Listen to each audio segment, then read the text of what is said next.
You're tuned to The Drive on your 24/7 home of the black and gold. Steelers Nation Radio.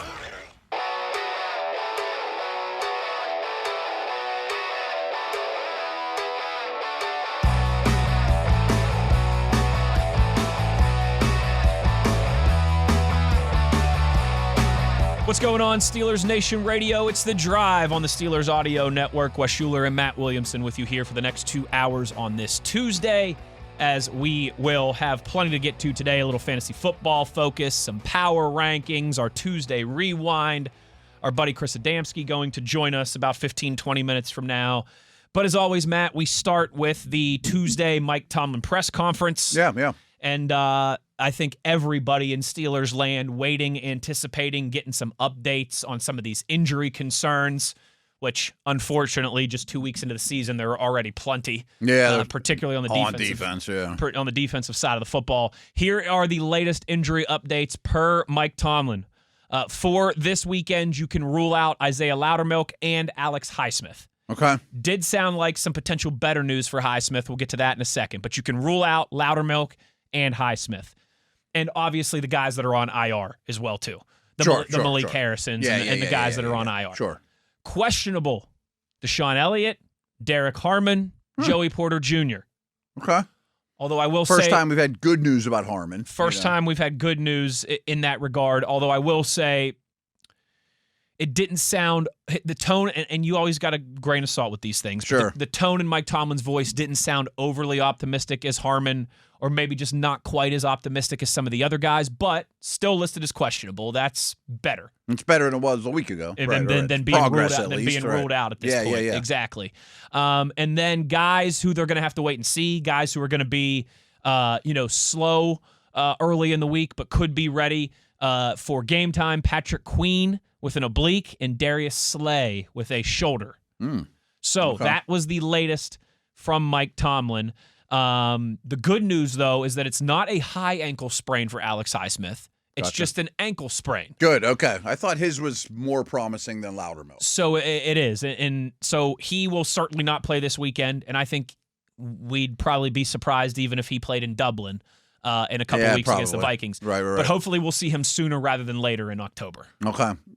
Might Loudermilk, I'm not that you know the answer to this, I'm just throwing it out there. Might Loudermilk end up on IR or... Wouldn't surprise me. I mean, high ankle for... It's usually at least 4 weeks. I would say 4 seems pretty conservative. That's if pie in the sky, everything goes as well as possible. It's normally more like 5-6 weeks.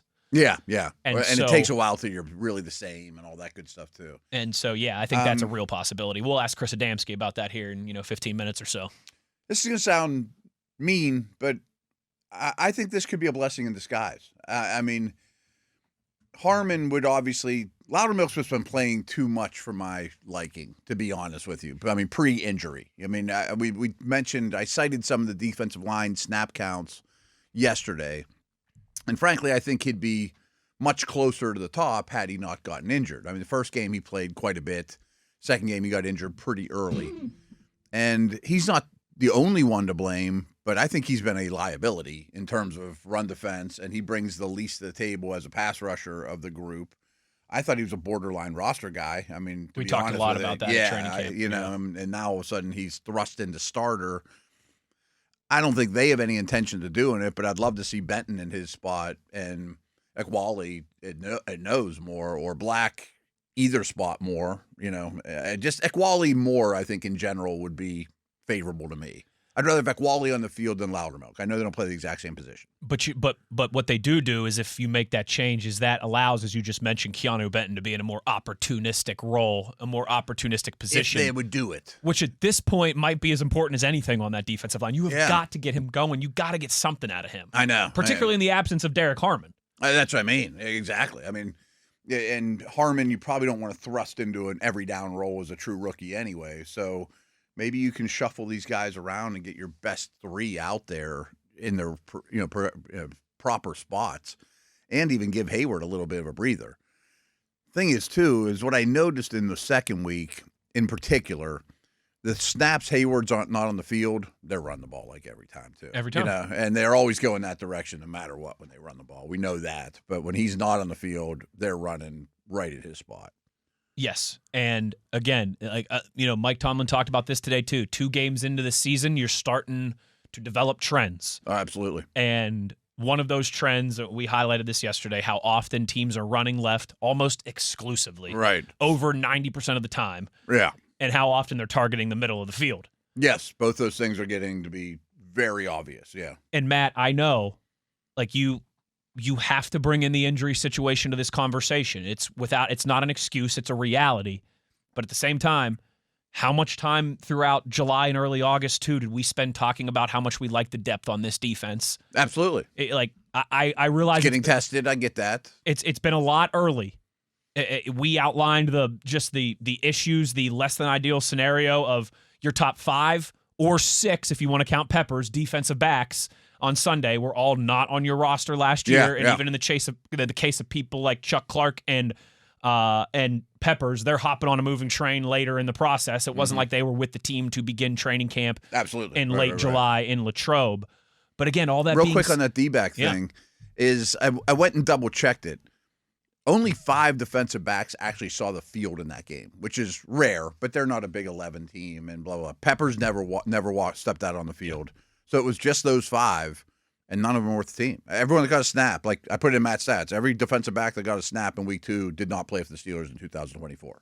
And that is a much tougher task in week 2 than it is in week 12. I don't think I'm breaking any news. It's not an excuse there. in week 12. In week 2, it's a reality, right? But the reality is, this is life in the National Football League. And while it's hit the Steelers heavy and hard early on, that's also why we talked so much about how confident we were in the depth, particularly of this defense throughout July and August and through training camp in the preseason. And you might find some stuff out. That's what I mean. It's not ideal, but this needs to be the week that you start figuring it out. It doesn't have to be a Mona Lisa this week, but it can't be what we've seen through 2 weeks. Exactly. I mean, of course we want improvement, but you might know who can I count on, who can I not, who those defensive linemen when you are healthier, which you never know if you are. That's one of my favorite things. Oh, we're definitely going to get healthier. Have you ever watched football? That's not really how it works. People get hurt every week. That's like my wife and I say to each other a couple times a year, when things slow down. Right. Things are never going to slow down. 2 young kids. We've got 2 young kids. We both got crazy full-time all over the place jobs. Right. Nothing's going to slow. It's going to get worse, if anything. Right. Wait till they're like in sports or dance or whatever they choose to do. I mean, you're going to be carting them all over the place. It's not going to slow down ever. Heck no. Right. Well, not for maybe another, 20 years. And by that point... Yeah, my life's starting to slow down because one of them left the house and the other one will a year from now. That's slowing down a little. One's in Lexington having fun in college, and the other might be joining them here before too much longer. I only do 8 podcasts a day or whatever. Right. Don't have to prepare quite as much for dinner, without your son, without the 18-year-old boy being in the house. But we are starting to. You might learn things, like week 10. Oh, I feel really comfortable putting this guy in to spell Hayward, or boy, let's get Holcomb in a rotation, or Peppers is a perfect example because he's so new.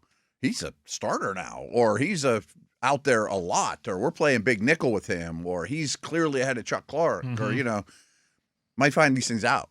Peppers against his old team, I think maybe you get him involved this week. Interesting storyline. Yeah, I would at least expect him to see the field this week. Now, if that's less than 10 snaps, so be it. Right. So be it. But I would at least expect him to step between the white lines and not just be in pads on the sideline. Agreed. Matt, kind of other thing that I wanted to discuss with you from Mike Tomlin's press conference. Yeah, I was saying, what else did he say? Anything else good? Yeah, before we get to Adamsky here in a few minutes, he did not say who will return kicks this week, but he did say that it will not be Caleb Johnson. I think that's such an easy decision. Easy, but who is it now then? Is it Warren? Is it Wilson? Is it Gainwell? I mean, their average starting field position after a kickoff compared to their opponent's average starting field position after a kickoff is not good. That's another thing Mike Tomlin acknowledged today. Yeah. When you got an offense that's trying to find that number, and I can't because, real quick, like on DVOA is where I find all that stuff, or one of those, find that, but it's always starting field position per drive. So that includes punts and turnovers. Turnovers screw you up a little bit. I mean, over the course of the year, you get a better feel, but I haven't got it. I'll find it probably the next day or two because I'm really interested what the discrepancy is of where they start on kickoffs versus where they allow the starting kickoff. I bet it's as big as any margin in the league. Just off the eye test. It's bad. Just off the vibes test, right? Bad, Through bad. 120 minutes of football, it's bad. Mm-hmm. It seems like the Jets and the Seahawks were starting every drive at least the 30, 35-yard line. Yeah. Maybe sometimes even closer to the 40. I mean, they're a first down away from midfield. Yeah, and you said this the other day. They're like 2 first downs away from kick for 3 points. The way kickers play now. You play a team that has a good kicker, which most teams in the NFL do. Yeah. You get 2 first downs, you're in field goal range. Right. Somebody made a 70-yarder against them in the preseason. That can't happen, and it would be, especially if it was happening league-wide, if the Steelers were doing it too. If everybody's starting better. If they're starting Which I bet they are, but the Steelers aren't. But the Steelers certainly are not. And again, I don't have the exact – I'm just going off eye test. I'm just going off vibes. I'm just going off of sitting in the press box for both of those games and the broadcast booth, part of me, for both of those games and watching it all go down. It felt like every return for Seattle and New York – and they're at the 35, 40-yard line already. It feels like 10 yards difference. Like a whole first down you have to get first down difference where the right. Steelers are starting at the 23, 24. Yeah. And that over the course of 8, 9, 10 offensive series ends up being a substantial difference and ends up leading to much easier scoring opportunities for the opposition. That's got to change. Yeah. And last note on that, too, is their kickoff and kickoff return, they were really good on special teams across the board last year. Like if you just look at PFF special team grade, they're like top 5. Boswell helps that a ton. Boswell helps it a ton. Waitman was a above average punter. They always block an extra kick than most teams or so, which goes an awful long way. The punt coverage unit was really good. Both the specialists were really good. But kickoff and kickoff coverage were their weakness. And not the bottom of the league, but weren't great. I mean, and they got worse as the season went on. So this has been a little bit of a theme lately, but starting field position, and that a lot of it's because of the turnovers, has been one of their secret sauces too. We know the offense, how they always over 500. It's Tomlin magic. Well, they start their field position starting is better than most teams over these last few years. A lot of it's because they cause a turnover at midfield or whatever, and boom, you get 3 out of that. Matt, if you and I are running a race against each other, we're running the mile, and I get a quarter-mile head start, that's significant. Yeah, if I get a quarter-mile head start, we might tie. I think you're giving me too much credit for being in shape, but yeah, it's significant. It's massive, right? When you win in the margins, which a lot of winning in the National Football League is winning in the margins. Massively. That stuff 8, 9, 10 times a game ends up adding up, and I bet it's 10 yards. And that's, it feels like a ton. I bet it's 10 yards. That's a lot of extra first downs that you're giving the opposition. I like Mike Tomlin acknowledging and addressing that today. I want to see how they start attacking it on Sunday in Foxborough. We'll talk about all these things, injury updates, concerns, anything and everything in between with our buddy Chris Adamsky of the Trib and the Steelers Blitz here when we return on the other side. Wes Uhler, Matt Williamson. It is The Drive on Steelers Nation Radio on the Steelers Audio Network.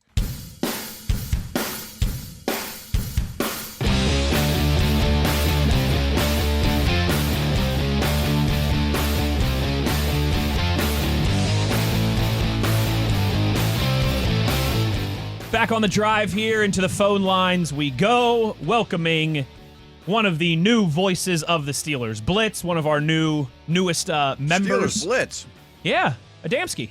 Oh, I'm sorry. I thought you were on the Blitz, and okay, all right. No, I haven't. You haven't done that yet. I haven't done that yet. I've been, and now that you speak it into the ether, it's probably going to happen soon. Slip out of your mouth, yeah. But a now part of our Steelers Audio Network family here, host of the Steelers Blitz with Tom Opferman at noon on Steelers Nation Radio every single day. He covers the Steelers for the Trib. He is a graduate of the finest high school in Western Pennsylvania. He's a Mars fighting planet, Chris Adamsky. Chris, thanks for taking the time as always, partner. Plenty that we want to get into with you. Let me start here. Sounds like maybe a little bit more optimistic timeline around Alex Highsmith and that ankle injury than we initially assumed maybe just 24 hours ago? Yeah, it seems like it doesn't seem like IR at least, so that's something that's a part. You hear the term high ankle sprain, and immediately people assume, or anybody does, I do assume you hear that term, it's going to be longer term, or at least talking IR level, 4 games ish. So you definitely have the overall impression. Overall, the Loudermilk one is more. I mean, I think Tomlin literally said that today, actually, that it's more serious and longer term for sure. So if that's the case and they're confident he wouldn't go on IR, then yeah, by definition, that would be fewer than 4 games there. So, but obviously he's out this week, and not something they're not used to. They were down an outside linebacker in week 1, essentially didn't have Highsmith for the majority of week 2. So I guess that's why you build up depth. And Jack Sawyer's your number 4. People at the time were like, that's kind of a luxury pick to take him here in the 4th round at a position you don't really need. But already the first 3 or 4 games of the season, you need them. Chris, welcome back. I'm glad we're doing this every week. Wes and I were just talking about the kickoff return situation, and I don't think anyone's super shocked. Caleb Johnson will no longer be doing that. Do you have an inclination of what the deep guys will be, the returners? And I wonder, is Caleb Johnson even guaranteed to get a hat on game day this week?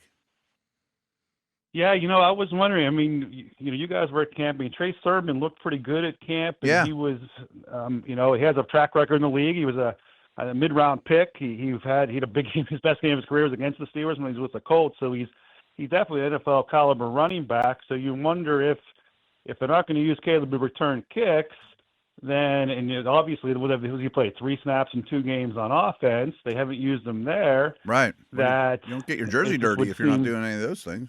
Yeah. So it's trending to me as if he'd be an inactive, and if that's the case, you don't want to go into a game with only 2 running backs. So that would be the one reason why he probably would be active. But then now with the new practice squad rules, of course, I think Trey Sermon is definitely an option. The question is, would Trey Sermon then be a kick returner option, or would it be more of the Gainwell? How much do you want to expose Jaylen Warren? I thought he had maybe the best game of his career in terms of on the whole. And I know the gaudy yardage number wasn't there, even the yards per carry, but I just thought Mike Tomlin again referenced that. He thought he came to play on Sunday. I think you'll start to see that shared, judging by the first 2 weeks, and more Warren, less and less Gainwell. So then you want to put Warren back to the return kickoffs. So I don't know. Yeah, I'll be honest, I don't remember now how much Trey Sermon returned kickoffs during camp and how much of an option he is to do that. But you would think. What I don't also remember about him is, does he help out in any other facets of teams? Did he run down on kickoff coverage or punt? I don't remember any of that. I'm not sure. Yeah, I don't either. I mean, he was, those guys.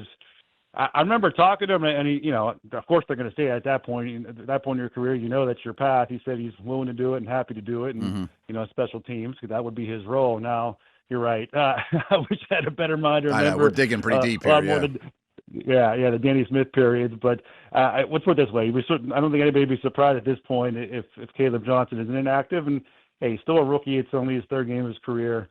We know there's going to need he needed further marinating for the offensive game. And if people forget too, this gaffe is one thing, but he fumbled week 1 on a kickoff return, and it wasn't a lost fumble, so it was no harm, no foul. People kind of forget about it, and it wasn't like he was at a long history at Iowa of returning kicks, or had a couple explosive plays against the Jets or something. There's just really, it just makes sense at this point to sit him down for a little bit, and certainly in that aspect of the game. Chris, one of the things that Matt and I discussed yesterday was mentioned by Mike Tomlin today. I guess great minds think alike. And that's that all 5 players who took snaps in the Steelers secondary, whether it be at corner or safety on Sunday, were not on the team last year. Obviously, the only 2 guys that were, Deshaun Elliott and Joey Porter Jr., are still dealing with injuries, listed as questionable today by Mike Tomlin. How do you feel about the status of that secondary and the potential to maybe get some reinforcements Sunday in New England? It is wild. When he said that, I mean, obviously it makes sense, and you think about it. But I remember Mike Tomlin a couple of weeks ago said something to the effect of, somebody asked, was this the plan? You redid your defense in a lot of ways, and secondary certainly. And he said, if we remember, we did it kind of piecemeally. It wasn't as if nobody went into the offseason thinking they're going to get Jalen Ramsey on June 30th in a trade, right? And trade Minka Fitzpatrick for him necessarily. So you couldn't have mapped that out, no matter how you're looking ahead or thinking that way. But yeah, so they all kind of came. It wasn't like they signed 5 guys March 13th or whatever it was, the first day of free agency, and you think, wow, look at this remade secondary. But then you kind of realize it happens over time. And just so happens the 2 returnees that are starters end up. I mean, think about that. Chuck Clark wasn't even on the roster until after camp started, right, and he played every single snap defensively in week 2. I mean, how many times? We've even brought up Peppers, who just got here a minute ago.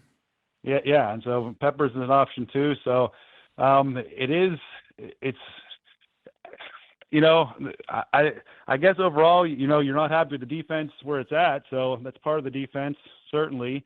There's been aspects of almost everybody's game that you think could be better. There's also been plays made in the secondary.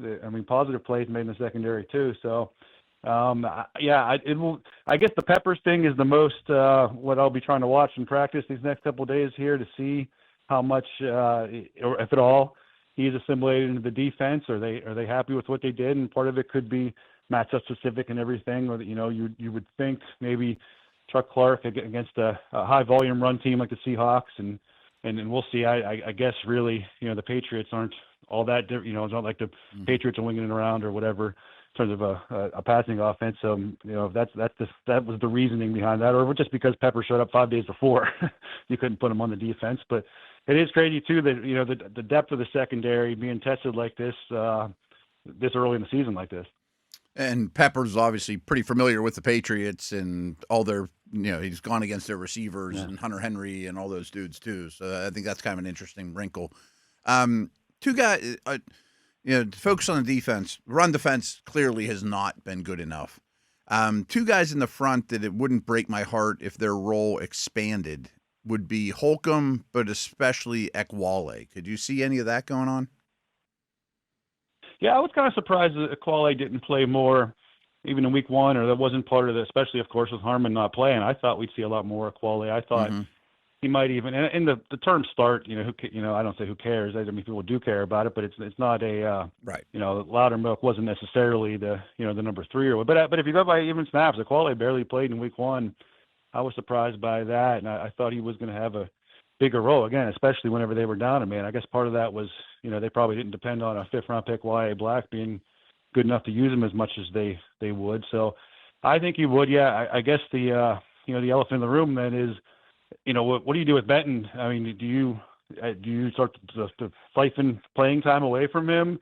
I would love to see him move to more of an end, a 3-4 end. I don't think he's a nose, but you don't want to move his position in the middle of the season either. I mean, I'd love to see Black get more incorporated at nose, Ekwale hold down the fort at nose, Benton start to play more end. And I think all three of them would be in their best role, but that's hard to do on a moving train. Yeah, at this point, and I don't know if I mean, obviously we're talking a guy who's been scratched, and I don't know what, but you know, Odowemo I thought was, you know, good enough at camp. I thought, you know, he made the team, and he'll be in there almost assuredly at just the extra body instead of Loudermilk. I wonder he's not big to play a nose type position, and but I guess he's an option there too. And I mean, Matt, do you think that's what, I mean, Benton, you know, the liabilities sometimes you see in Benton is more playing in the interior. If you move him out more, he can be better. You know, what you see in him and what you have in him, and what the skill set is, that you can be a better player out there, I guess. Yeah, I mean, I still think he's highly useful in the nickel with two defensive tackles on the field, especially with Harmon out of the mix. You don't want Black to be that guy. You don't want Lee to be that guy.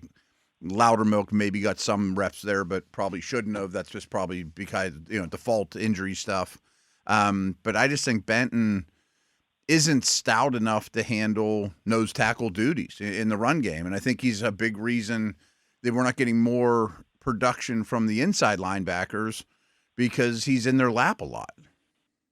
Yeah, and the Holcomb, I'd like to kind of go back and watch and see how much. I mean, they obviously are gradually moving now. Is that because he just, you know, in terms of game shape, hadn't played in the game in 22 months until here, even got the preseason games or whatever. He didn't play at all on defense in week one. He played more, and was that more a necessity because both Queen and Wilson were out for a little bit banged up, and Wilson was, you know, the illness and things like that. Was that the only reason? Like, I'm curious if that's the only reason Holcomb played.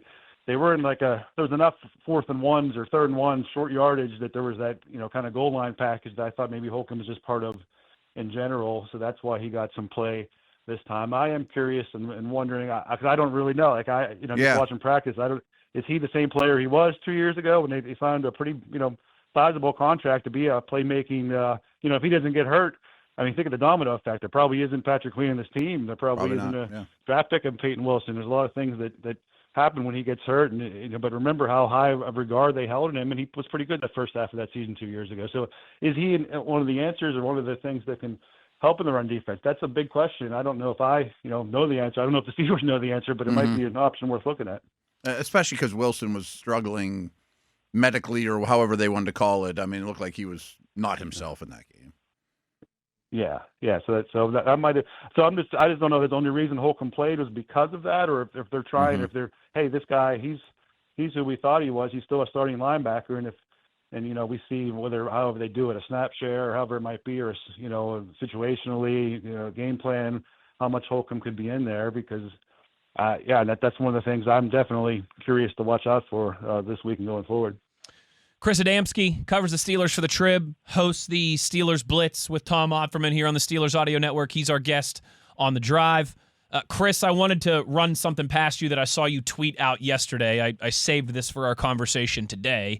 Yesterday you posted the Steelers' Aaron Rodgers has the lowest average completed air yards of any quarterback in the NFL at 3.3 yards per pass, that via NFL Next Gen Stats. What's the reason behind that? Is it the inability to protect him? Is it the lack of maybe playmaking and separating from his wide receivers and his tight ends? Is that just going to be a function of the Steelers' offense, no matter who's at quarterback? How do you through 120 minutes of football, kind of explain or dissect that one? It's kind of like if you're a Steelers fan, I don't want to say fear because I mean that team made the playoffs and I know, but it's like the Ben's last year, whenever that was, I don't know what the number was for that, but I bet you he was last in the league or had the fewest yards per completion. Yeah, and that's kind of what you like, oh boy, is that what this is turning into here because of the whether it be a quarterback in his final season or projected for him, it was for Ben, or whether it be a lack of confidence in the offensive line. Is he have the, I don't say the yips, that's not the right word, but is he cognizant of that, or is Arthur Smith cognizant of that? And some of those things are, you a shovel pass in there, and 2-week sample size, maybe it's not so much. I mean, they have, but what is like Jonnu Smith, even forget where he's catching these passes, he's averaging like 3 yards a catch or something. It's kind of crazy how that's happened. He has a couple, first down catch and a touchdown within that, but is that right now? Then it's like 2-week sample size, but that's also 2 weeks. That's not 1 week. It's not like it's one game or anything like that. But yeah, I mean, it's well documented the protection issues in week one, and I'm sure that was part of you like to see. I mean, how about that throw Rodgers made to Fryer? That was a free play. That's why he maybe felt that. Maybe that's telling there, right? He had a free play. He knew it, so he winged it down the field. And if there's not a free play, he hasn't been as that open to do it. But you see his arm is still there. You'd like to take advantage of that more one way or another, whether it be to Metcalf or to Austin or Johnny Smith or whoever it might be. So we haven't seen much down the field passing, or at least not part of the scheme. And what is the reason for that? Is it they're kind of cover for the protection right now? That's probably it, because I mean, I hate to go off that one throw alone, but I mean we saw it at camp too. I mean, Rodgers still has zing on his arm, that's for sure.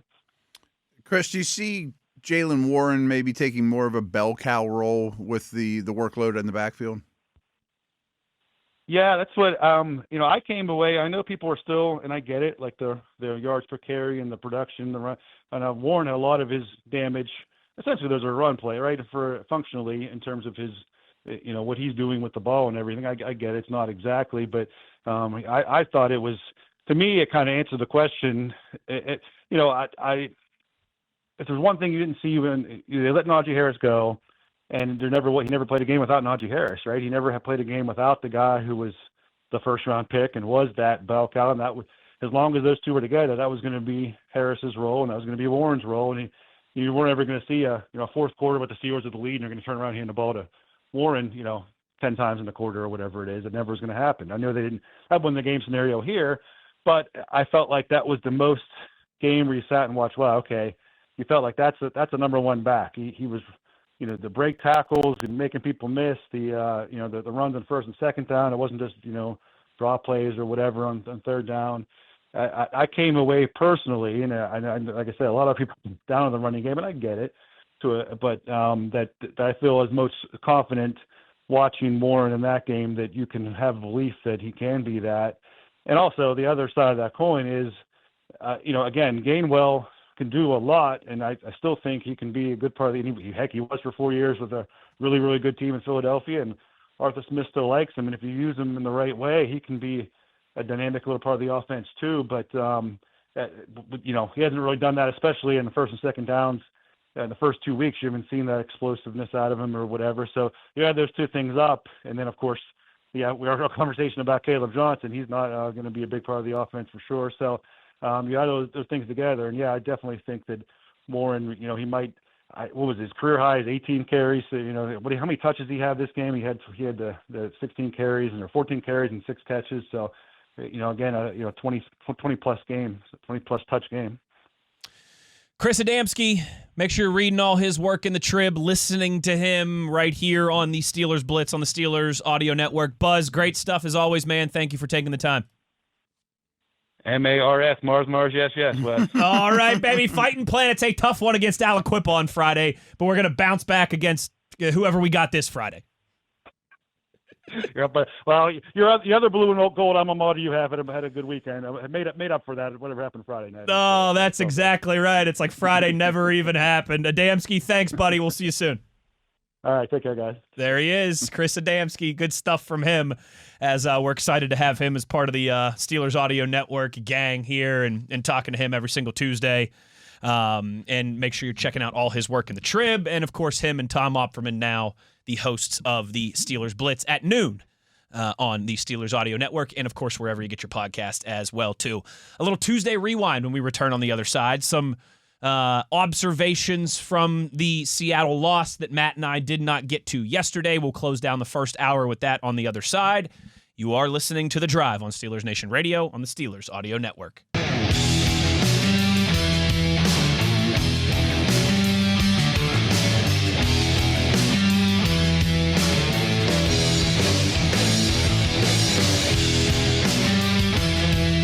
Closing down the first hour of The Drive here on a Tuesday afternoon. Wes Uhler and Matt Williamson. Matt, it's time for our Tuesday Rewind. It's kind of quite simply a continuation of Monday's game reaction and game conversation, but maybe with just a couple additional points, notes, things that we noticed that we didn't, really have at the forefront of our mind. Yeah. In our kind of first initial reactions that we give on Monday. Some time to think about it, some time to watch the game again, all that stuff. I've got one optimistic and one pessimistic. One good, one bad, I guess. Bring it on. Let's go. Which would you like first? Give me the bad news. Okay. It's something that you tweeted out. Oh, okay. And really stands out when you go back and watch the game. The Steelers offense had a 33.9% success rate. That's in the ninth percentage, in the league. Yeah. That means 91% of the NFL teams are having more success than you. That is, needless to say, not good. Break that down for us, exactly what that means, what success rate means, and how and where the Steelers are struggling in that department. Basically, it's a consistency metric that is very popular right now. EPA and success rate have kind of dominated in their – not that any stat like that is perfect, but – success rate is, and it's the same for the defense. How successful are you can use it either way. And basically, the rules of it are, you get 4 yards or more on first down. I know the Wolf's got to say, Craig Wolfley, man. We want 4 yards or more on first down. If you can do that on first and 10, schedule. Boom, that is a successful play, no matter how you do it. On second down, you have to get half of the down and distance. I mean, if it's 2nd and 15, you got to get 7.5. I mean, if it's 2nd and 1, you got to get half. So makes sense. Yeah, and put yourself in situation to get the convert on third down, that is considered a successful play on third down. Is just extending simply the drive, conversion. moving the sticks. Yeah.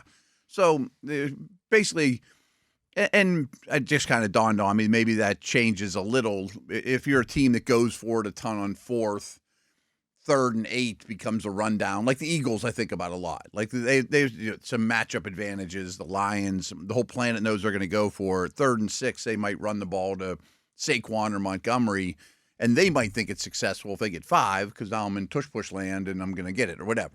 But anyways, that's how the metric works.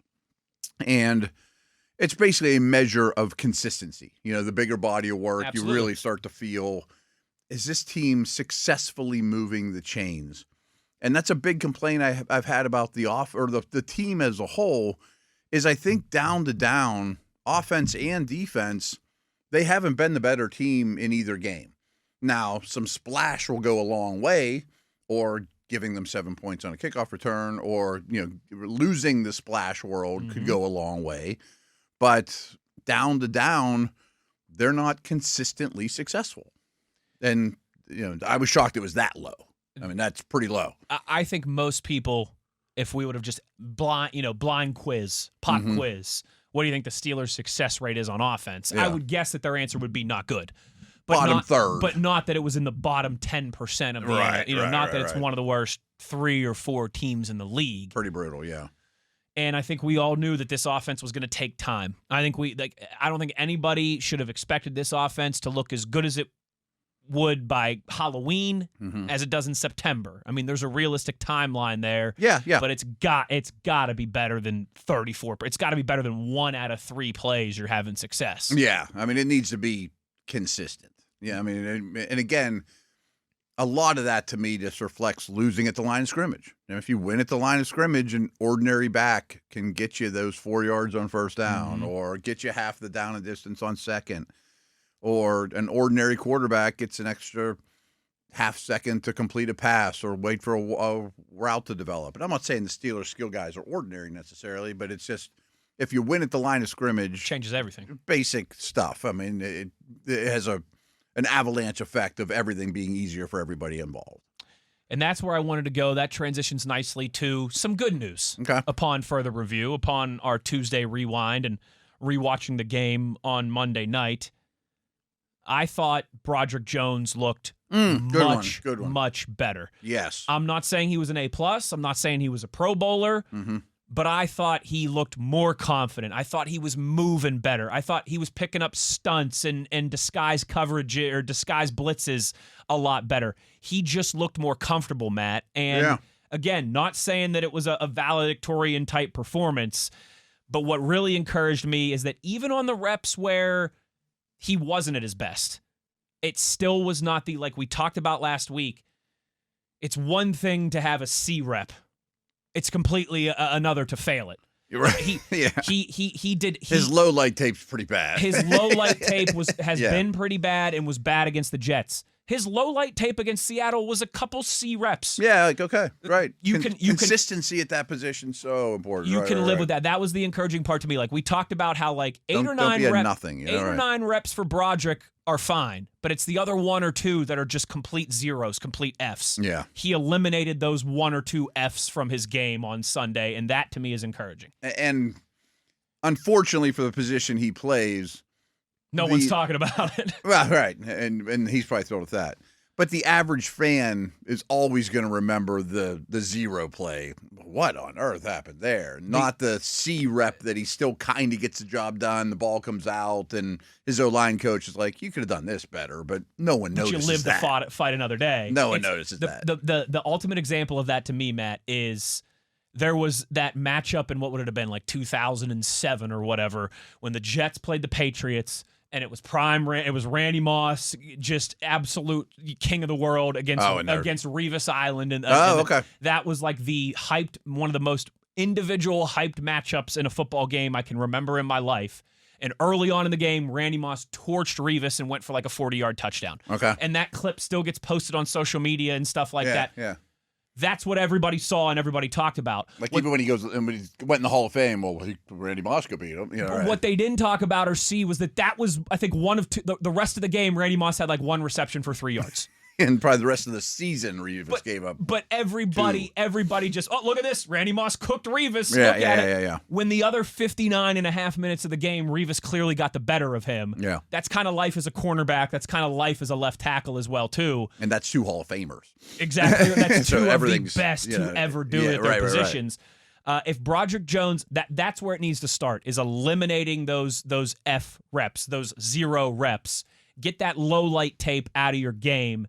And then we'll stabilize and we'll go from there. I thought Sunday was encouraging in that regard. I think you're 100% right. I'm glad we spent enough time on him last week. Let's spend a little bit of time on him this week. I mean, let's be fair. You know, your what praise I mean? should be as loud as your criticism. You Yeah, know exactly. what I mean? And hopefully by Thanksgiving or so, we might be like, yeah, he had a pretty bad week 1, right? I haven't really thought much about him since. Hopefully, we're saying at Thanksgiving Right. they're going to pick up his 5th-year option. Yeah, right, You know? right. I mean, I think that's not insane. I don't either. And in fact, that would be one of the more encouraging developments of the season. You know, aside from, as we all know, it's the Pittsburgh Steelers. Every season is about content. It's about winning double-digit games, competing for a division title, getting into the playoffs, all those things. That's important on so many levels. And the big picture, Broderick Jones and that stability at left tackle. And as we've highlighted, what that would allow you to do in prioritizing a quarterback in the first round of this draft as well, too, and not having left tackle as a position of need as well. You don't want those two positions to be your two biggest positions of need. No, because those are first round that's things. a nightmare you only scenario. get one pick in the first, right? Because those are the two positions where you have to almost get them in the first round, and the exceptions are few and far between. Yeah. Aside from wins and losses and how the season ends and all that stuff and postseason success, Broderick Jones's development might be the biggest story of the season in terms of the bigger picture for the Steelers. Right. Did not look good week 1. Moved certainly in the right direction week 2. 1,000%. Yeah. Again, I'm glad we brought him up in a positive manner. I hope we don't bring him up at one bit next week. You know exactly what I mean? Right. You know, the first one we talked a lot. This week we talk a little less, but good stuff. Next week maybe we don't even mention his name. That'd be great. That would be great. And they got another stiff test. Boy, these guys can rush the passer too. You know, so another. I know later in the week we start previewing things, but this is the 3rd week in a row. It's a good defensive front. Where I'm going to tell people, I know you don't know a lot of these defensive linemen. You know, a lot of people didn't know Boye Mafe, and you know, and I'm like, but it's a really good group. Or McDonald, and these are 3 of the most understated but really good defensive fronts. Yeah, they are certainly capable in New England in that department, particularly with the addition of Milton from Philadelphia in the offseason. I mean, it's going to be another substantial challenge for those guys up front. That's something we'll spend plenty of time on here in the back half of the week. Halfway home here on the drive for today, when we return in hour number 2, some fantasy football easy for me to say. Some fantasy football focus, some power rankings, some Monday Night Football thoughts, all of that and more as we roll along. Wes Uhler and Matt Williamson. It's The Drive on Steelers Nation Radio on the Steelers Audio Network.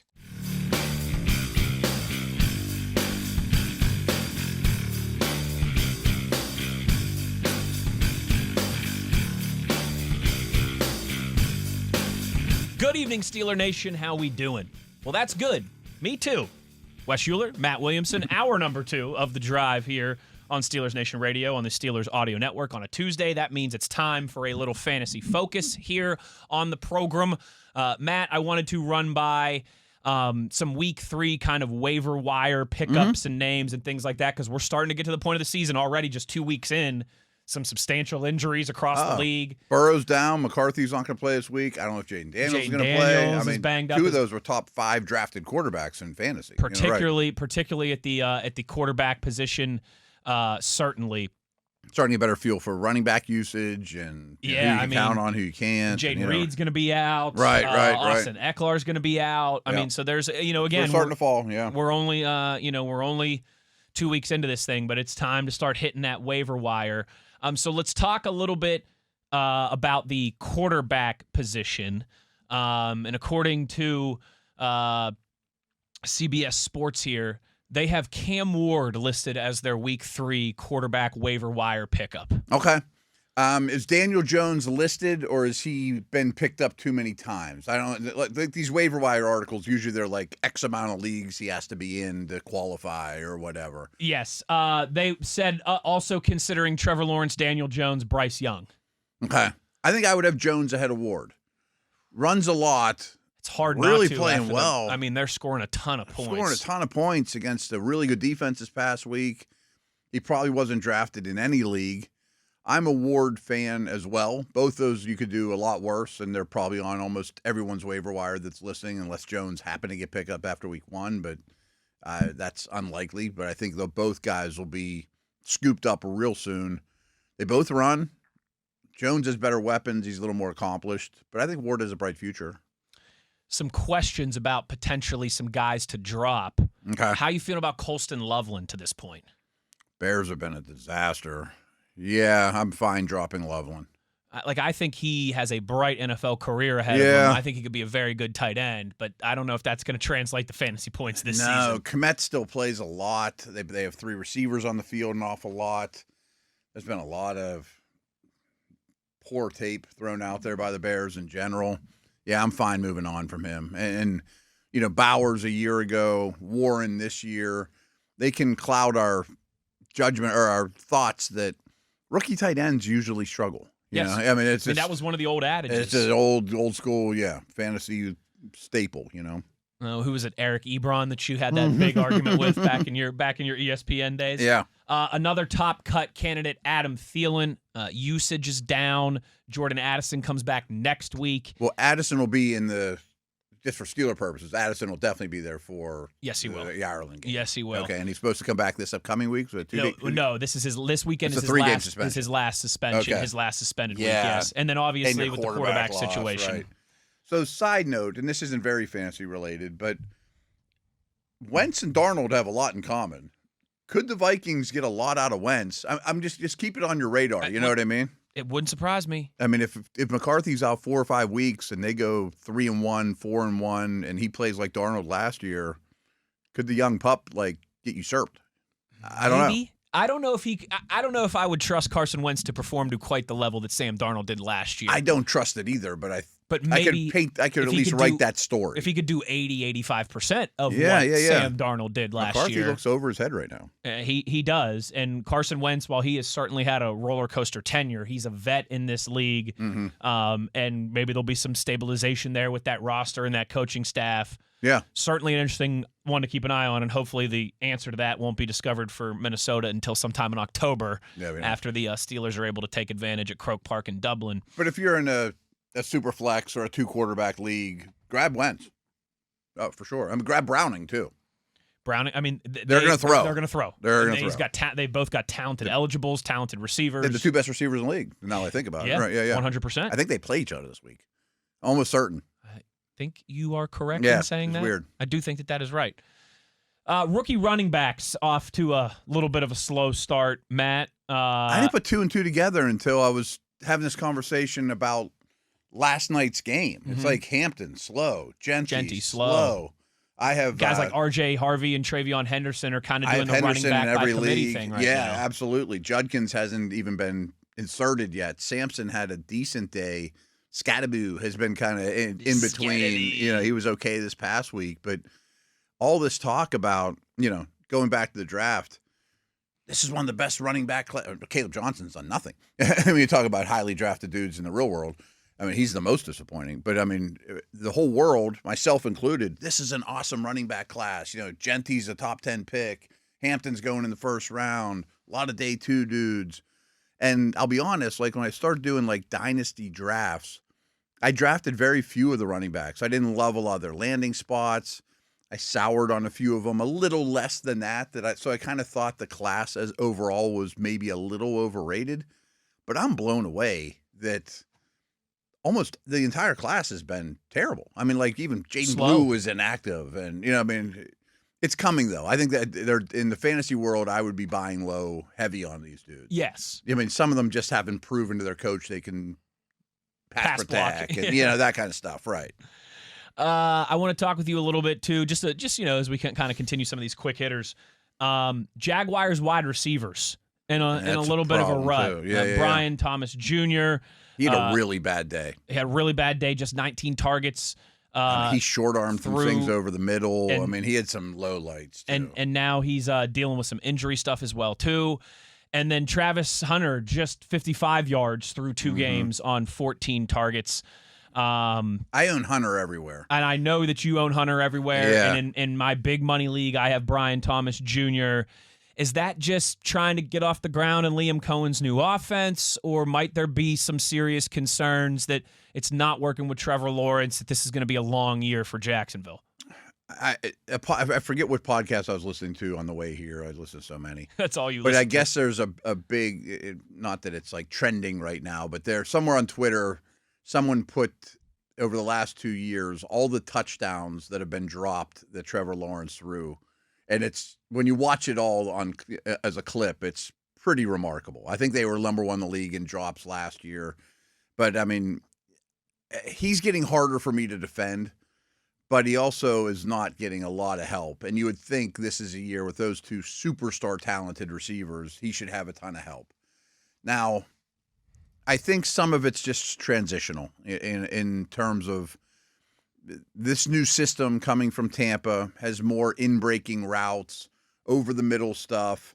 It's not really what Thomas wants to do, and that's just fresh on your mind because he really short-armed one going over the middle and wanted nothing to do with it, which was not a good look at all for him. One of those business decision right, type looks. Which I'm sure he's getting an earful of, but still, he's more of an outside-the-numbers, go-get-it guy. You know, like Mike Evans' role changed a lot with this coordinator, you know, more over the middle stuff, you know, less deep ball only. So Thomas is going to have to adjust a little. As for Hunter, I'm just staying patient. But here's what's happened with Hunter. He's not even out there in two receiver sets. I mean, they gave Denami Brown decent money too. No one even thinks about that, but they gave him the $10 million contract that all receivers got of that ilk this offseason. And Hunter is playing defense, as they thought, but he is a receiver first. But this last week, he played like double his defensive snaps. Yeah. So he's kind of a tough one in that just because he's the third receiver doesn't mean he doesn't see this field a lot. He's still out there like 70% of the offensive snaps, folks. So everyone thinks third receiver, oh, he doesn't even play, I can't start him. Not in Liam Cohen's offense. No. And you moved up to the second overall pick, and they want all three of those guys on the field. And his target share when he's out there is still pretty good. So they're manufacturing a lot of touches for him. He'll break one, or I think I'm going to take him out of my starting lineup this week. Like I had him starting both weeks, and he's hurt me, and I'm going to put like a Chris Olave or a Pickens or somebody sort of equal. Sure. Not somebody that no one's ever heard of type guy. But I'm not moving on from him in any way. Last one for our fantasy football focus. Fred tweeted this, I think yesterday or earlier today, and I bookmarked it. Need to pick up a quarterback. Daniel Jones and Matthew Stafford have already been claimed. Ooh. I'm looking at Russell Wilson, Mac Jones, and Jake Browning. Any advice? Try to make a trade? I mean, obviously you better get somebody. Of those, I would Russ, at this point. I don't know that I would have said that a week ago, but he threw for a million yards. If you just need hopefully a week or two stopgap, I guess you could do work. He did throw for 1 million yards and a couple touchdowns. That's why I didn't want to just jump in there and be like, this is so reactive because they scored a ton of points, and I don't know if that'll ever happen again. But if you're just doing it on a week-to-week basis, he might be the guy now. Mac Jones doesn't run at all. None of them run is the problem. I mean, I guess Wilson, that's a bad crop. It's a tough place to be. Usually you got a better waiver wire group, the Joneses and Staffords and Aaron Rodgers even, guys like that weren't drafted. You're kind of in a bind, buddy.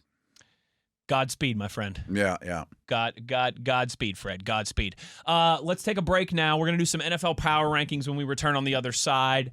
Maybe we'll get to some tweets before we get up out of here in the bottom of the hour. Some Monday Night Football reactions still to come.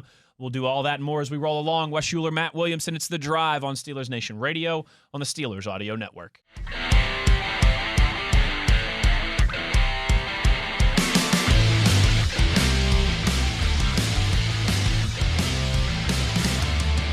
It's Power Rankings Tuesday here on The Drive as we will run the gambit here, starting as always from the back of the list. Matthew. Yeah. We start at 32 to 1 here on The Drive. And at number 32, I'm not sure who I'd pick.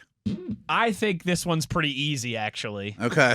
And I don't think it's because they have the least talented roster or anything like that. I think it's because of where they are mentally and just the overall kind of energy around the organization. Yeah. Miami Dolphins at 32. I did not expect that we would be having a conversation for them being the worst team in the NFL this year. I'm not sure I'm quite there yet, but I don't know that anyone else has taken that title and running with it, and they're really in a bad place, and week 1 was miserable. Mm-hmm. Let's not forget that.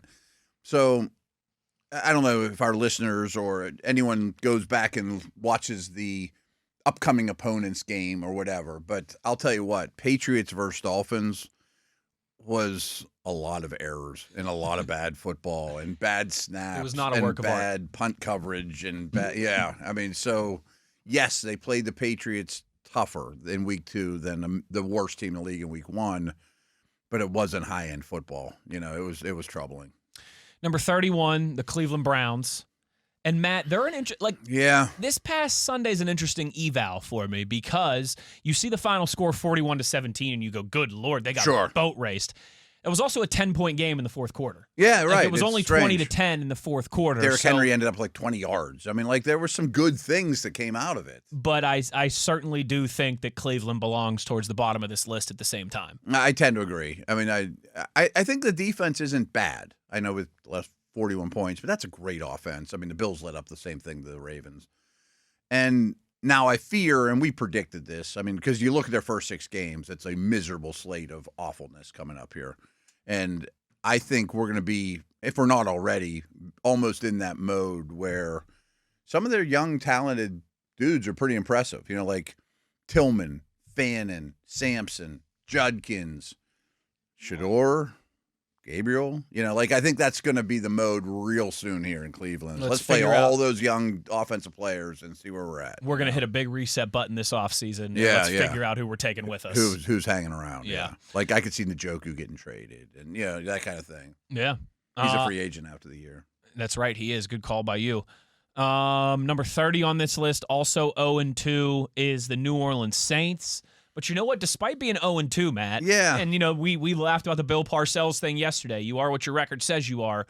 But I don't think those first 2 games, despite losing them both, have gone as poorly as people thought. I don't think the Saints been miserable. They have not been miserable. That's a good way to put it. And I'm guilty of this. Everyone's guilty of this. If I was doing a power rank, I would have them in this neighborhood too. But I think we're a little guilty of just leaning on our preseason thoughts on the Saints and maybe even the Browns a little bit. They're the worst 2 teams in the league. If you just watch both games, you wouldn't say this is horrendous. You know what I mean? No, absolutely not.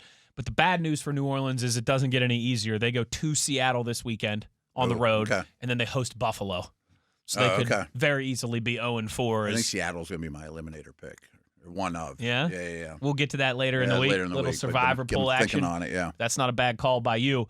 Number 29, the Carolina Panthers. They have a case to be 32. They do. They really do. I mean, the defense is really, really bad. Ted McMillan's promising, but the rest of the offense is well below average, Yeah, Bryce Young threw the ball 55 times, I think it was on Sunday. That's just not a recipe to win a lot of games. And when Young was doing better was when Chuba and they were running the ball, and they have a line they've invested in. That's just not the recipe. No, it is not. I wonder if they'll do a reset if this keeps up. They've much like Cleveland, they've hit that reset button a lot over the last. Not the most patient franchises out there. Over the last decade, no doubt. Yeah. There's a lot to be said for continuity. There's also a lot to be said for, I think, having a little bit of patience from time to time. But we will certainly see. Team we covered has a fair amount of that. They have a fair amount of continuity. And listen, sometimes continuity for continuity's sake can bite you too. Sure. Everyone's trying to find that fair balance, much as the New York Jets are as well too. They come in at number 28. After it was a pretty bad week. I think an encouraging, about as good as you could feel after a loss against the Steelers, to now maybe as discouraged as you could be, because not only did you take a clear step backwards against Buffalo, but you might have lost Justin Fields to a concussion. We should mention him in the fantasy segment for some time as well too. Starter for fantasy, another quarterback that you're down. Yeah, I can't fight having the Jets here. 27. They share a stadium with the Jets. It's the Giants. I'm cool with that. I guess that was a really entertaining game, and they took the Cowboys to the brink. I think I'd have them ahead of the Titans. Yeah, Titans should have been spoken. But the Titans are one spot ahead of them at 26, so it's not a huge. I'd have both New York teams over the Titans.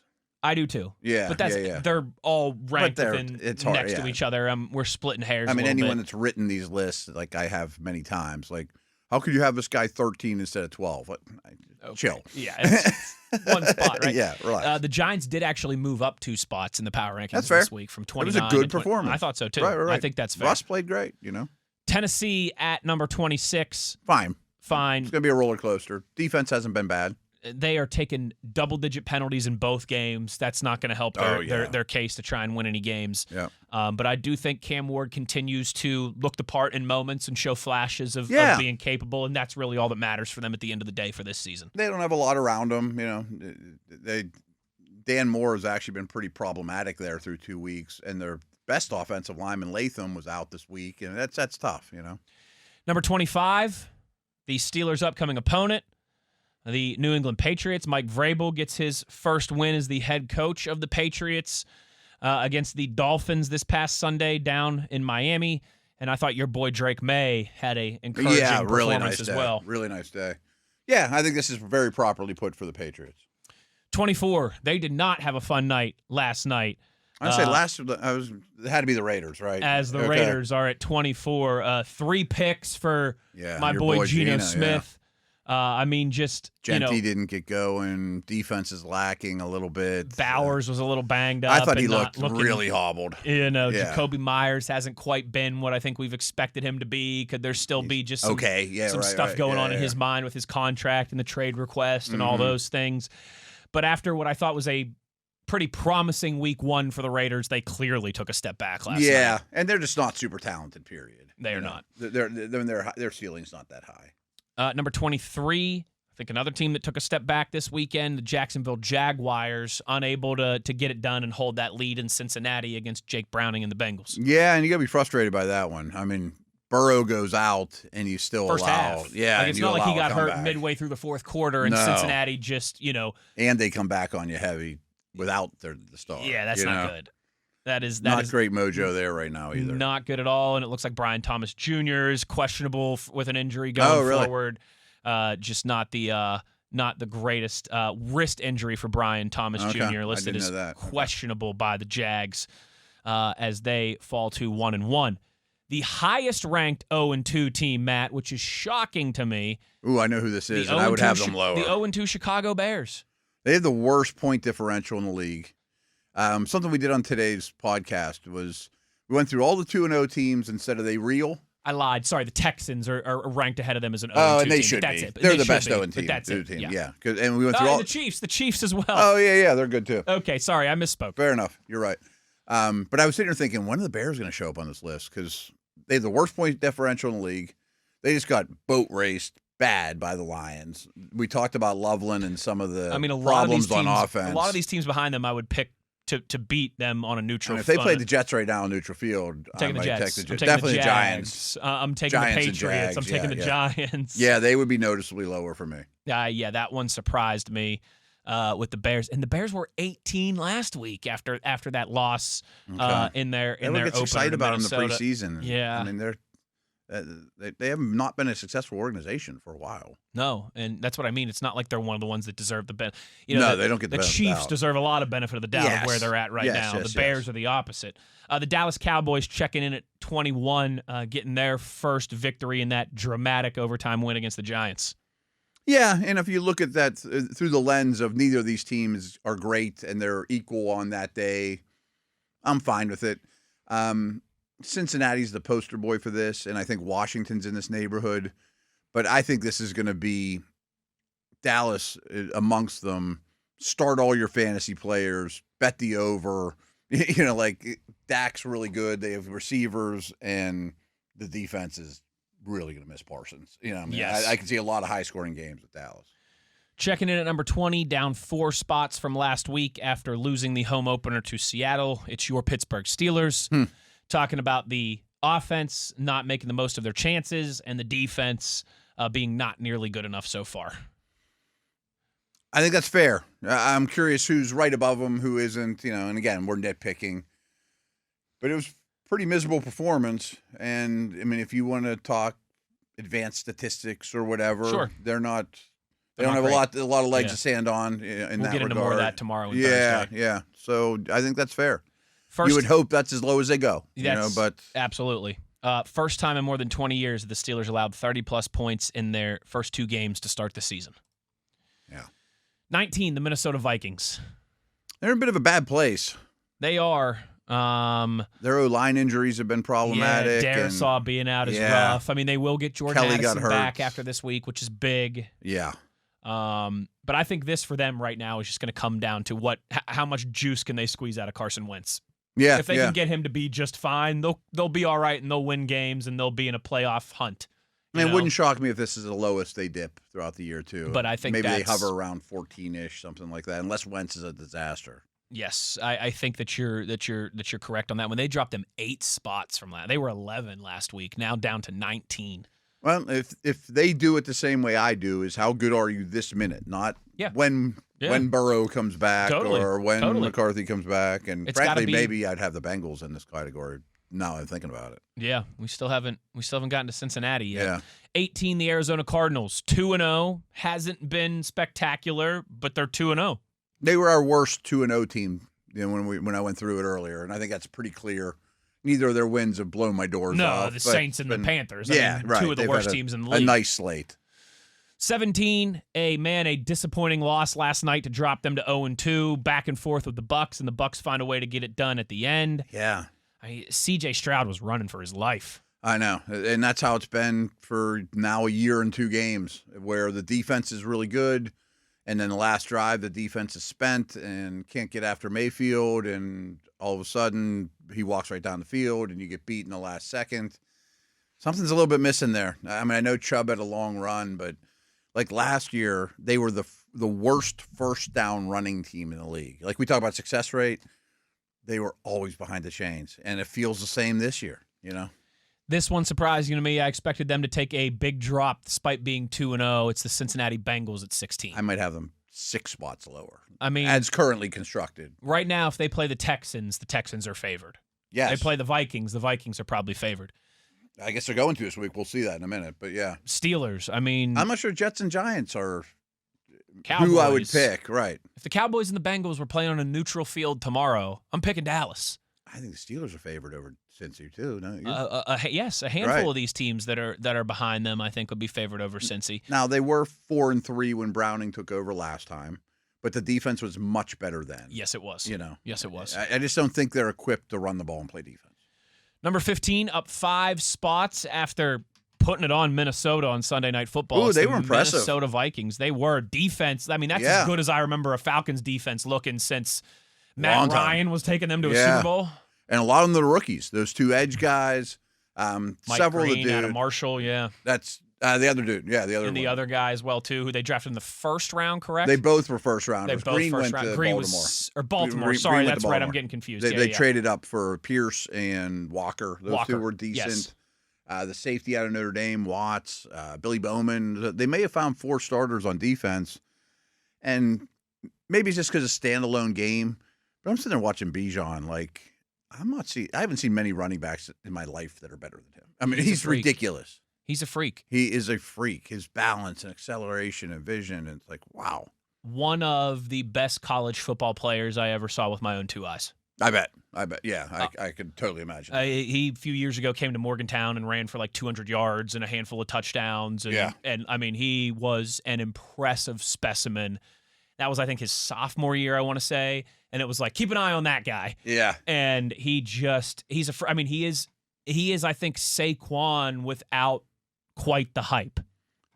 I think he's maybe better. But I think I think he might be better. Yeah. And or could be better even, really accomplishing the passing. I was just going to say, he's such a good pass catcher. That's what makes him. Yeah. Not only is he a freakish running back, but he's a outstanding talent out of the backfield as well, too. So last year, we remember the Steelers opened with the Falcons.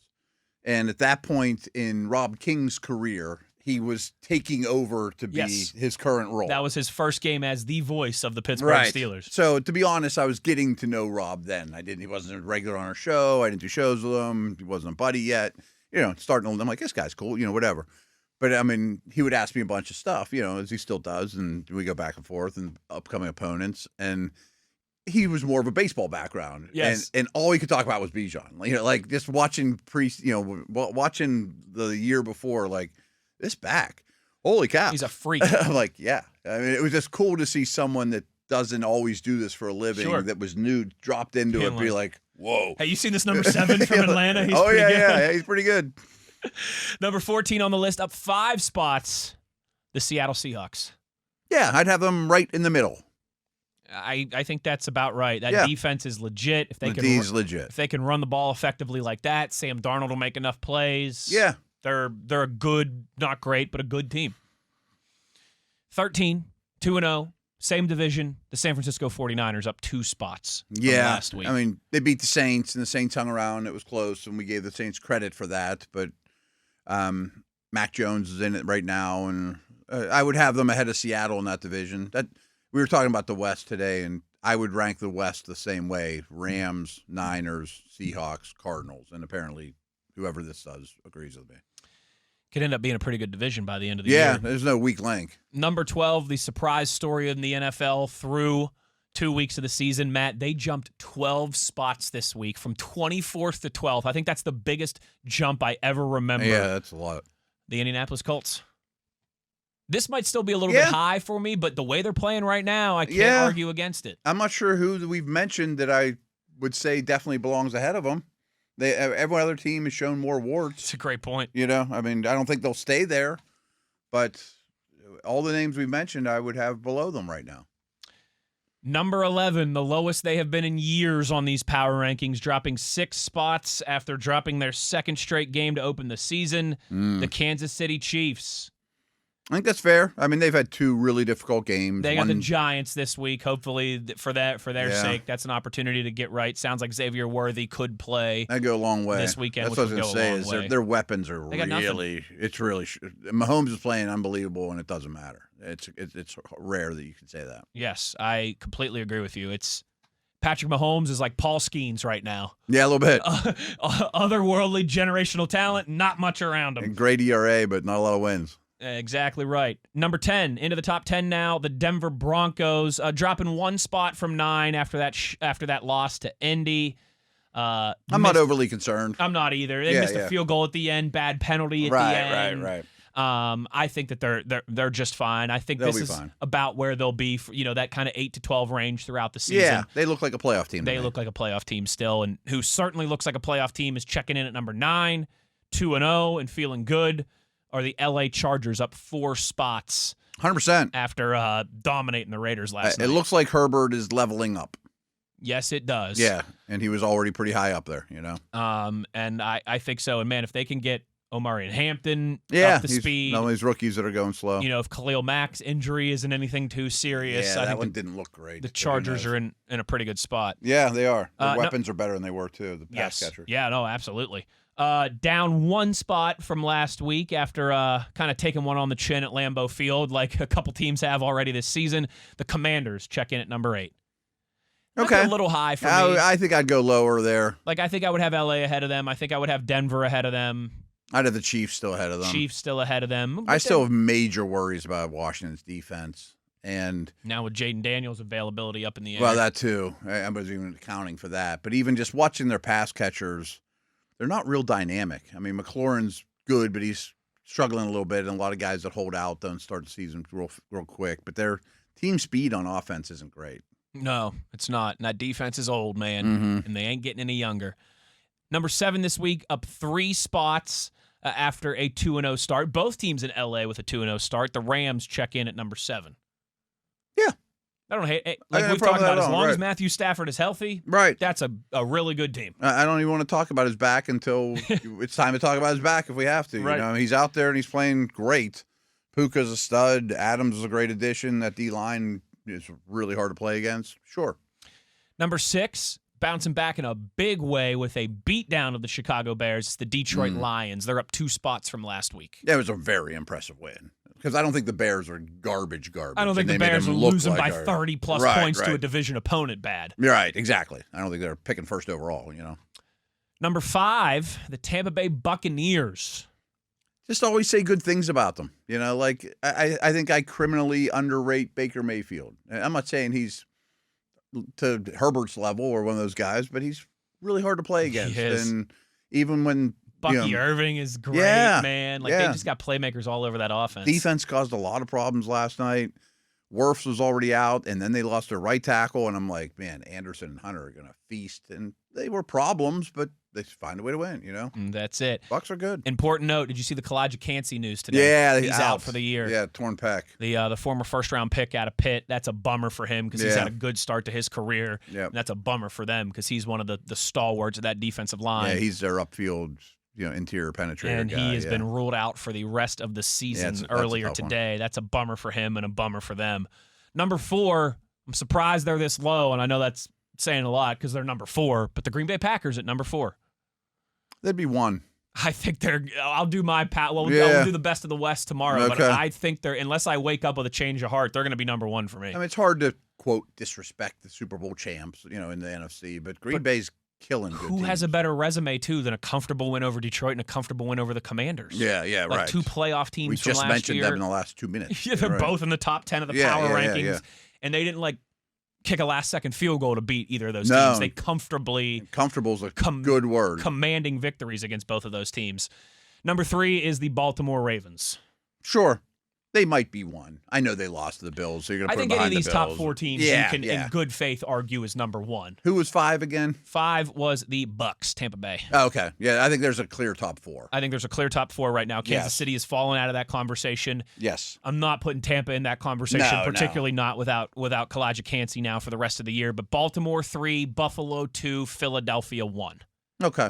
I mean, frankly, those 4, if you put them in a bag and shook them up in whatever order they came out, I wouldn't fight you too much. Not to be the pedantic guy, but I would have the Bills ahead of Baltimore since they just beat them within the last 2 weeks. I was going to say the same thing. But other than that, I'm kind of cool with however that falls. If they're both 5-1 in a couple weeks, I might have Baltimore ahead of them. Sure, you know what I mean? But for now, still just a week or 2 removed. That, 100%. So there is your power rankings for week 3 here in the National Football League.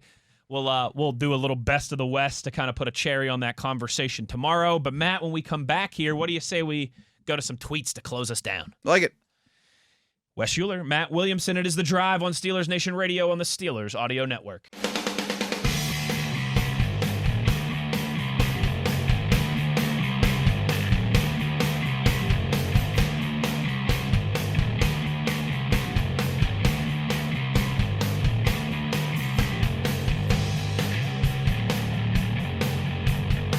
Final segment of The Drive here on a Tuesday. And Matt, what do you say we go to some tweets to close it down? All right, I like it.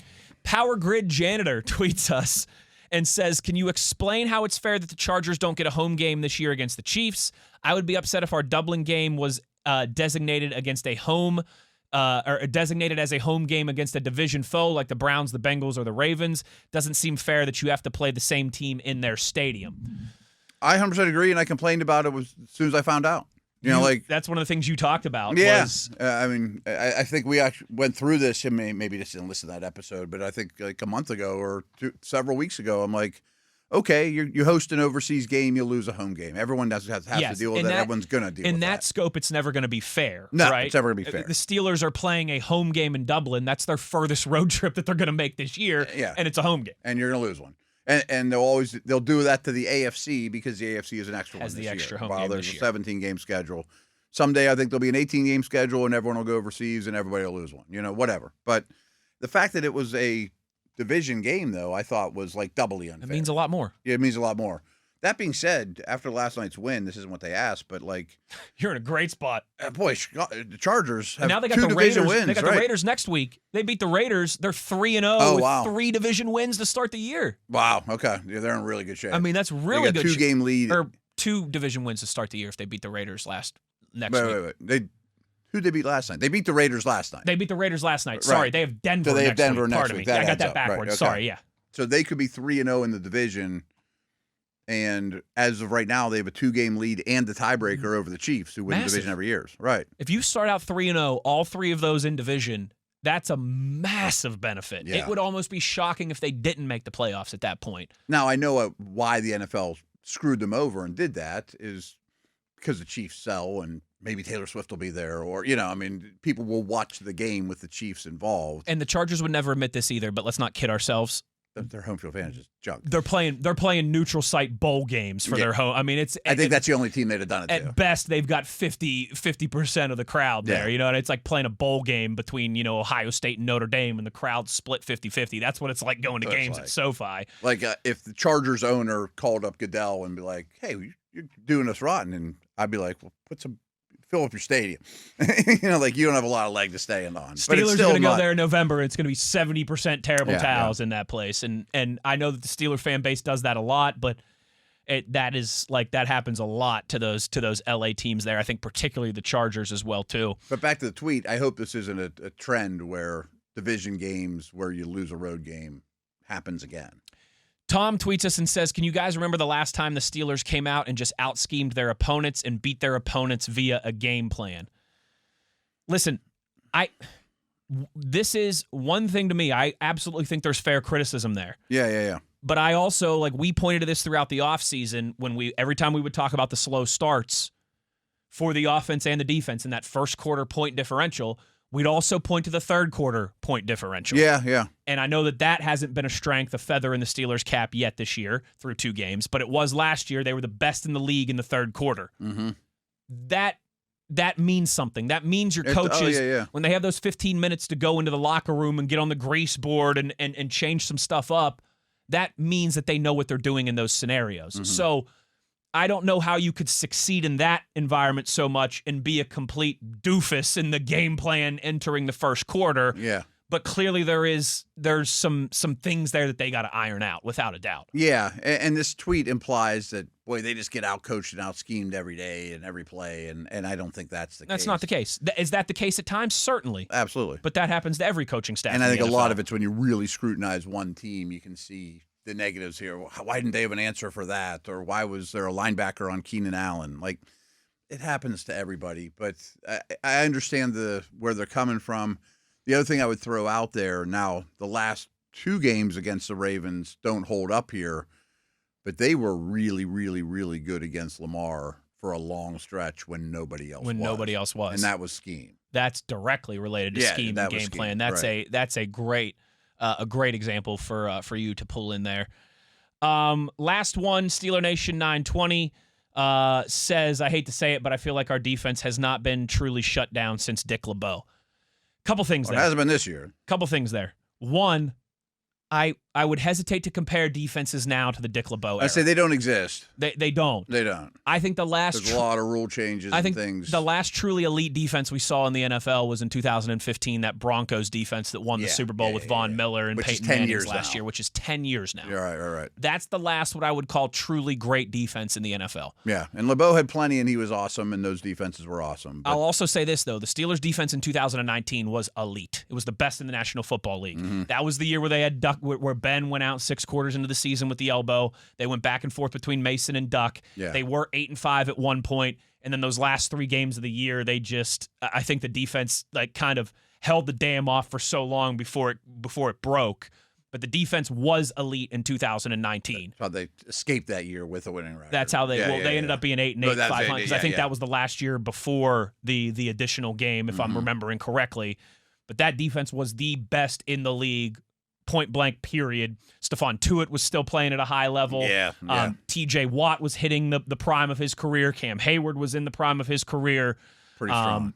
That 2019 defense was great. Mm-hmm. I would be more, looking into how can they get back to that form. Because absolutely. That defense was outstanding. And since LeBeau, they've definitely had some top 5, 6, 7 defenses in the league, too. I mean, they've been good on that side of the ball. Yes, and I will also say, I know these last 2 games leave a bad taste in your mouth. They had a lot better offensive years in that time. Like some of those Ben, Bell, Brown years. I mean, those were some of the best Steelers offenses in franchise history. To help the D even too. Exactly right, and that's kind of how the pendulum swings. Is when you've got Ben, you've got Brown, you've got Bell, you're spending and DeCastro and Pouncey, and you're spending your money on the offensive side of the football. Right. Yeah. Now that pendulum has swung back to Hayward and Watt and Ramsey and Highsmith, and your money is on the defensive side, and you've got a lot of young guys on the offensive side of the football. Mm-hmm. But yeah, I don't think we will ever see, like, you take those early 2000s Ravens defenses, like the 2008, 2009, 2010 Steelers defenses. You ain't going to see that. Especially there's those Seahawks and Broncos defenses a few years after. You're just not going to see those in the NFL anymore. You're not going to, and definitely not going to back to like 85 Bears or 76 Steelers. You know what I mean? Like, those days are done. It's just the way the game's adjudicated now. Because people want points, and they want to bet overs, and they want to in fantasy, and it sells. Right. The ending between the Giants and the Jets sells a lot better than a 7-14 first 1 to rock 6 fight, first 1 to 10. Right.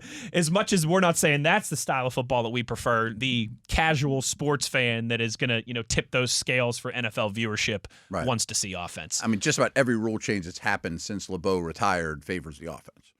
In last offseason, Moats and I had the tush-push, should they ban it conversation. Oh, yeah, I've had that a lot. And Moats was like, absolutely not. He's like, but the only thing I'll say is every rule change that we do is for the offense. It wouldn't be terrible to do one for the defense this time around.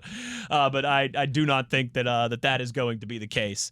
Thanks to everybody who chimed in on Twitter. Thanks to our YouTube video producer, Mr. TV. And a big shout-out to the...